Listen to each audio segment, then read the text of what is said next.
એક દાદા વહેલી સવારમાં બગીચામાં જઈ અને કુદરતી આનંદ માણી રહ્યા હતા. તેઓ બગીચાના ફૂલો સાથે વાતો કરી રહ્યા હતા અને થોડી તેમને મગજની બીમારી હતી, પરંતુ એ બીમારી આ બગીચામાં આવીને તેઓ ભૂલી ગયા હતા. આ બધું બીજા આજુબાજુના લોકો જોવે, બધા એકબીજા સામું વિચારે અને મનમાં બોલે કે આ ડોસો અત્યારમાં શું કરે છે, કાંઈ સમજાતું નથી. આ પોતે ગાંડો છે અને બીજાને ગાંડા કરશે.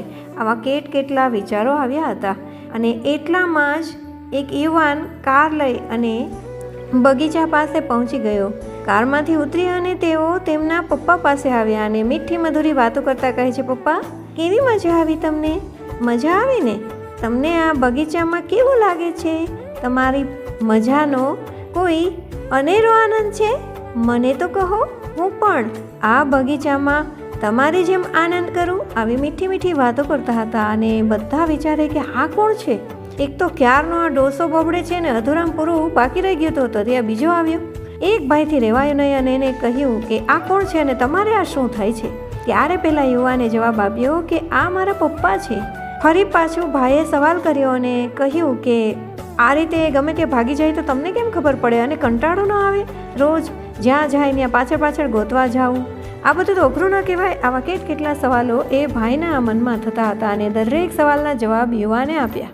યુવાને શાંતિથી કહ્યું કે આ મારા પપ્પાએ હું જ્યારે નાનો હતો દોડતો શેરીઓમાં ગલીઓમાં રમતો હતો ને ત્યારે મને ગોતવામાં એમને કંટાળો નહોતો આવતો. તો અત્યારે એમની ઉંમર થઈ છે, એની વૃદ્ધાવસ્થા છે, તો આ વૃદ્ધાવસ્થામાં હું કેમ થાકી જાઉં? અને પહેલાં તો ટેકનોલોજી પણ ન હતી, તેમને શેરી અને ગલીએ મને ગોતવા માટે નીકળવું પડતું હતું, પૂછપરછ કરવી પડતી હતી, જ્યારે મારી પાસે તો રસ્તો છે. અમે અમારા ઘરમાં એવું યંત્ર ફિટ કર્યું છે, સેમ એ જ યંત્ર મારા પપ્પાના ગળામાં લોકેશન ઓન રાખીને ચાલુ કરી દીધું છે અને ગળામાં પહેરાવી દીધું છે.